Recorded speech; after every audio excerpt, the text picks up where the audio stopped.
आंगनवाड़ी महा आंदोलन को मिली पहली जीत। अब जल्द ही होगा आंगनवाड़ी मानदेय वृद्धि पर बड़ा फैसला। नमस्कार आंगनवाड़ी सेविका सहायिका मिनी बहनों, स्वागत है आप सभी का हमारी आज की इस बेहद महत्वपूर्ण और खास वीडियो में। मेरा नाम है विक्रम सिंह और आप देख रहे हैं ICDS न्यूज।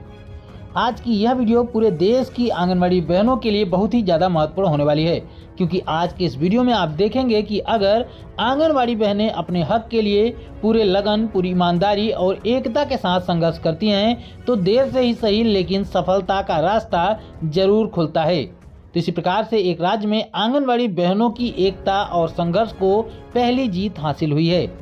आपको पहले ही स्पष्ट कर दे कि अगर आप ऐसा सोच रहे हैं कि कहीं पर आंगनवाड़ी बहनों का मानदेय बढ़ गया या फिर उनकी मांगे पूरी हो गई, तो नहीं, अभी ऐसा कुछ भी नहीं हुआ है, लेकिन आने वाले कुछ टाइम में ऐसा जरूर हो जाएगा।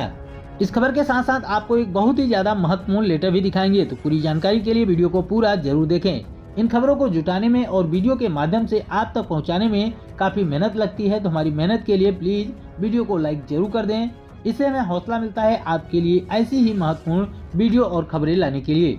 आंगनवाड़ी बहनों के संघर्ष को मिली पहली बड़ी जीत। जी हां, आपने बिल्कुल सही सुना, आंगनवाड़ी बहनों के संघर्ष को मिली पहली बड़ी जीत। और जो लेटर आप अपने मोबाइल फोन की स्क्रीन पर इस वक्त देख पा रहे होंगे, इसी लेटर में छिपी हुई है आंगनवाड़ी बहनों के संघर्ष की पहली जीत का राज।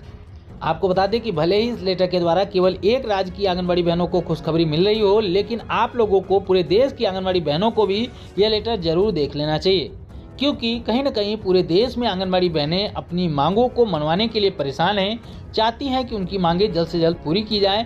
तो आप भी अगर चाहती हैं कि आंगनवाड़ी बहनों की मांगे पूरी हो जाए तो इस लेटर को ध्यान से देखिएगा। यहाँ पर देख सकते हैं सबसे ऊपर सदस्य बिहार विधानसभा के द्वारा यह लेटर 25/10/2023 को लिखा गया है। यहाँ पर लिखा गया है अल्पसूचित प्रश्न। तो अल्पसूचित प्रश्न क्या होता है, सबसे पहले तो इसके बारे में आप लोगों को पता होना चाहिए। तो अल्प सूचना प्रश्न या फिर अल्प सूचित प्रश्न क्या होता है, यहाँ पर बताया गया है कि अल्प सूचना प्रश्न वह होता है जो अविलंबनीय लोक महत्व से संबंधित होता है और जिसे एक सामान्य प्रश्न विनिर्दिष्ट सूचना अवधि से कम अवधि के भीतर पूछा जा सकता है। उसके बाद बताया गया है कि एक तारांकित प्रश्न की तरह इसका भी मौखिक उत्तर दिया जाता है, इसके बाद अनुपूरक प्रश्न किए जाते हैं। यानी कि यहाँ पर साफ तौर पर बताया गया है कि जो अविलंबनीय होते हैं, यानी कि जिसमें देरी नहीं होनी चाहिए। उसके बाद बताया गया है कि लोक महत्व से संबंधित प्रश्न होते हैं, उसे ही अल्प सूचित प्रश्न के माध्यम से पूछा जाता है। यानी कि आंगनबाड़ी बहनों की मांगों का जो प्रश्न है वो लोक हित के संबंध में है। यानी कि लोक हित मतलब आंगनबाड़ी बहनें जो काम करती हैं वो लोगों के हितों के लिए करती हैं, और आंगनबाड़ी बहनें इस वक्त आंदोलन में है तो लोगों का हित इससे प्रभावित हो रहा है, इसलिए जल्द से जल्द इसका उत्तर जरूर मिलना चाहिए। तो आइए फिर से अपने इस लेटर पर आते हैं और इसमें लिखी गई एक एक महत्वपूर्ण बातों को पढ़ते हैं और समझते हैं। यहाँ पर जैसा कि आपने देखा कि सदस्य बिहार विधानसभा यानी कि विधायक महोदय के द्वारा यह प्रश्न किया जा रहा है माननीय मंत्री जी से। यहाँ पर देख सकते हैं कि अल्प सूचित प्रश्न लिखा गया है, यानी कि अल्प सूचित प्रश्न पूछा जा रहा है जिसका जवाब तत्काल में दिया जाना है। लिखा गया है कि क्या मंत्री समाज कल्याण विभाग यह बताने की कृपा करेंगे कि क्या यह बात सही है कि देश के अन्य राज्यों में आंगनवाड़ी सेविका का मानदेय यथास्थित झारखंड में 9500 रुपये, उत्तर प्रदेश में 8500 रुपये, मध्य प्रदेश में 11,000 रुपये, छत्तीसगढ़ में 9,000 रुपये, जबकि बिहार में मानदेय सिर्फ 5950 रुपये है। यहाँ पर कई राज्यों के मानदेय के संबंध में गलत जानकारी दी हुई है। यहाँ पर झारखंड का मानदेय तो सही बताया गया है 9500 रुपये, लेकिन उत्तर प्रदेश का मानदेय ज़्यादा बताया गया है 8500 रुपये उत्तर प्रदेश में नहीं मिलता है। लेकिन मध्य प्रदेश में कम बताया गया, मध्य प्रदेश में इस वक्त 13,000 रुपये का मानदेय मिल रहा है और छत्तीसगढ़ में 10,000 रुपये का मानदेय मिल रहा है। लेकिन यहाँ पर मानदेय की स्थिति बताने का मतलब यह है कि अन्य राज्यों में बिहार से अधिक मानदेय दिया जा रहा है, जिसके कारण प्रदेश भर की आंगनवाड़ी सेविका सहायिकाएं आंदोलनरत है। जैसा कि आप सभी को पता है कि पूरे बिहार में आंगनवाड़ी सेविका सहायिकाएं जो हैं वो पिछले 1 महीने से आंदोलन कर रही हैं। यदि हाँ, यानी कि ऊपर जो लिखी गई बातें सही हैं, यदि हाँ तो सरकार अन्य राज्यों की भांति बिहार के आंगनवाड़ी सेविकाओं का मानदेय बढ़ाने का विचार रखती है या फिर नहीं। यानी कि सीधे तौर पर यहाँ पर पूछा जा रहा है कि अगर अन्य राज्यों में जो मानदेय की स्थिति है वो सही है तो बिहार में इतना कम मानदेय क्यों है, और बिहार में इतना मानदेय कम है, इसको बढ़ाएगी सरकार, उनके बराबर मानदेय करेगी या फिर नहीं करेंगी। यानी कि सीधा सीधा सरकार से मंत्री जी से सवाल किया जा रहा है। इस प्रश्न को देख सकते हैं यहाँ पर कि डॉक्टर रामानुज प्रसाद के द्वारा, जो कि विधानसभा के सदस्य हैं, उनके द्वारा यह प्रश्न जो है वो किया जा रहा है। जैसा कि आप सभी को पता है कि बिहार में पिछले 1 महीने से सेविका सहायिकाएं अनिश्चितकालीन हड़ताल पर हैं और इस अनिश्चितकालीन हड़ताल के दौरान तमाम विधायकों और मंत्रियों को आंगनबाड़ी बहनों के द्वारा ज्ञापन सौंपा गया है, जिसमें 5 मांगों को सामने रखा गया है। जिसके बाद मंत्रियों और विधायकों को ये बात समझ में आ गई कि आंगनबाड़ी बहनें इस बार बिना मांगे पूरी हुए काम पर तो वापस लौटने वाली नहीं है, तो मजबूरी में इस प्रकार का अल्प सूचित प्रश्न करने को लेकर लेटर लिखा जा रहा है। यानी कि मजबूर होकर विधायक और सांसद आंगनबाड़ी बहनों की मांगों के लिए प्रश्न करने पर मजबूर हैं। जैसा कि हमने आपको बताया है कि 6 से लेकर 10 नवंबर के बीच में बिहार विधानसभा का सत्र आयोजित किया गया है, तो इसी बिहार विधानसभा के सत्र के दौरान ही यह अल्प सूचित प्रश्न माननीय मंत्री जी से किया जाएगा।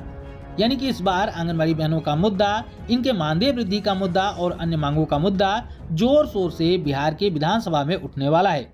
और इसी बीच लाखों की संख्या में आंगनबाड़ी बहनों के द्वारा बिहार विधानसभा का घेराव भी किया जाएगा।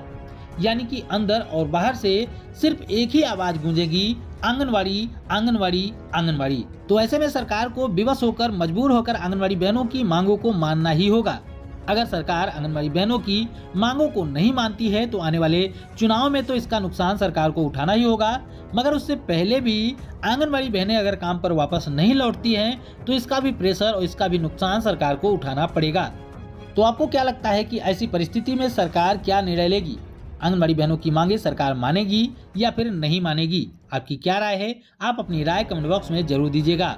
और अन्य राज्यों की जो बहनें इस वीडियो को देख रही हैं उनके लिए सीख है कि अगर आप आंगनबाड़ी बहनें अपने हक के लिए एकता के साथ अपनी मांगों को सरकार के सामने रखेंगी तो देर से ही सही, लेकिन सरकार को आपकी मांगों के आगे झुकना ही पड़ेगा। एक महत्वपूर्ण लेटर आप अपने मोबाइल फोन की स्क्रीन पर देख सकते हैं। इस लेटर को हमारे पास शंभू कुमार जी ने बाल विकास परियोजना बसंतपुर जिला सुपौल बिहार से भेजा है। इसके लिए शंभू कुमार जी का तहे दिल से शुक्रिया, धन्यवाद, जिसकी वजह से हम आप तक यह सूचना, यह जानकारी पहुंचा पा रहे हैं। यहाँ पर देख सकते हैं लेटर में लिखा गया है कि आंगनबाड़ी सेविका सहायिका का नाम यहाँ पर लिखा जाएगा। उसके बाद देख सकते हैं कि आंगनबाड़ी केंद्र का नाम, कोड संख्या, परियोजना का नाम यहाँ पर लिखा जाएगा। इस तरीके का एक लेटर जो है वो जारी किया गया है। उसके बाद लिखा गया है कि एतद के द्वारा सूचित किया जाता है कि बिहार राज्य आंगनबाड़ी संयुक्त संघर्ष समिति एवं बिहार आंगनबाड़ी संघ के आह्वान पर आप लोग यानी कि आंगनबाड़ी सेविका सहायिकाएं हड़ताल पर हैं, जिससे आंगनबाड़ी केंद्रों का संचालन बाधित है। साथ में बच्चों और गर्भवती महिलाओं, धात्री महिलाओं के लिए पोषाहार और अन्य सेवाएं जो है नहीं मिल पा रही हैं, जो कि राष्ट्रीय खाद्य सुरक्षा अधिनियम 2013 के एवं माननीय सर्वोच्च न्यायालय के द्वारा खाद्य सुरक्षा को सुनिश्चित करने के लिए जो समय समय पर न्यायादेश निर्गत किए गए उसका भी उल्लंघन है। जैसा कि आपने नोटिस में देखा था, सेम उसी प्रकार की बातें इस लेटर में भी लिखी गई हैं। उसके बाद लिखा गया है कि विदित हो कि ICDS निदेशालय के द्वारा दिनांक 11/10/2023 एवं 17/10/2023 को विभिन्न दैनिक समाचार पत्रों में प्रकाशित सार्वजनिक सूचना के माध्यम से आपको अपने कर्तव्य पर क्रमशः 16/10/2023 एवं 20/10/2023 तक वापस करने के लिए निर्देशित किया था, किंतु अभी तक आप अपने कर्तव्य पर वापस नहीं आए हैं। यानी कि यहाँ पर लिखा गया है कि जो आप लोगों को नोटिस दिया गया था कि आप इतने समय तक अपने काम पर वापस आ जाएं और आप लोग काम पर वापस नहीं आए, उसके बारे में यहाँ पर बताया गया है। उसके बाद बताया गया है अतः 24 घंटे के अंदर अपने कर्तव्य पर वापस आ जाएं, अन्यथा ICDS निदेशालय पत्रांक संख्या 170 दिनांक 20/1/2017 के द्वारा आंगनबाड़ी केंद्र संचालन एवं दंड हेतु निर्गत मार्गदर्शिका की कंडिका 02 की उप कंडिका क और ख में निहित प्रावधानों के आलोक में समुचित विधिक सम्मत कार्रवाई की जाएगी। यानी कि इस प्रकार का लेटर जो है वो जारी किया गया है।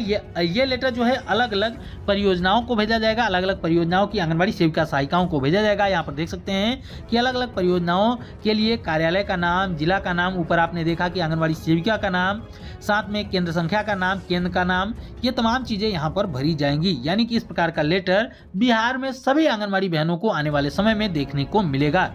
साफ तौर पर यहाँ पर लिखा गया है कि 24 घंटे के अंदर, इस तरीके से लिखा गया है कि 24 घंटे के अंदर अगर आप काम पर वापस नहीं लौटती हैं, अपने कर्तव्य पर वापस नहीं लौटती हैं, तो आपके ऊपर कार्रवाई की जाएगी।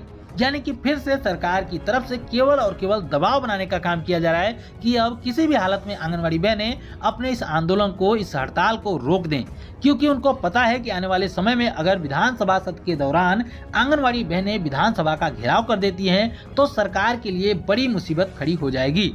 तो सरकार बिल्कुल नहीं चाहेगी कि आंगनबाड़ी बहनों का हड़ताल तब तक जारी रहे। इसके लिए सरकार के पास एक ही उपाय है कि सरकार आंगनबाड़ी बहनों की मांगों को मान ले। अन्यथा आंगनवाड़ी बहनें तो पीछे हटने वाली नहीं है। जैसा कि आपने तमाम नोटिसों के बाद भी देखा कि आंगनवाड़ी बहनें अपने संघर्ष पर डटी हुई हैं, अपने आंदोलन में डटी हुई हैं, तो निश्चित ही इस प्रकार के लेटर के बाद भी आंगनवाड़ी बहनें पीछे हटने वाली नहीं हैं। हम उम्मीद करते हैं कि इस वीडियो में दी गई जानकारी, दी गई सूचना आपके काम की रही होगी। अगर यह सूचना, यह जानकारी आपको पसंद आई हो तो वीडियो को लाइक और शेयर जरूर करें और आगे भी आंगनबाड़ी से जुड़ी हुई महत्वपूर्ण खबरों को पाना चाहते हैं, अभी तक चैनल को सब्सक्राइब नहीं किया है तो चैनल को जरूर सब्सक्राइब कर लें। फिर मिलेंगे अपनी नई वीडियो में कुछ और महत्वपूर्ण खबरों के साथ। तब तक के लिए नमस्कार, जय हिंद।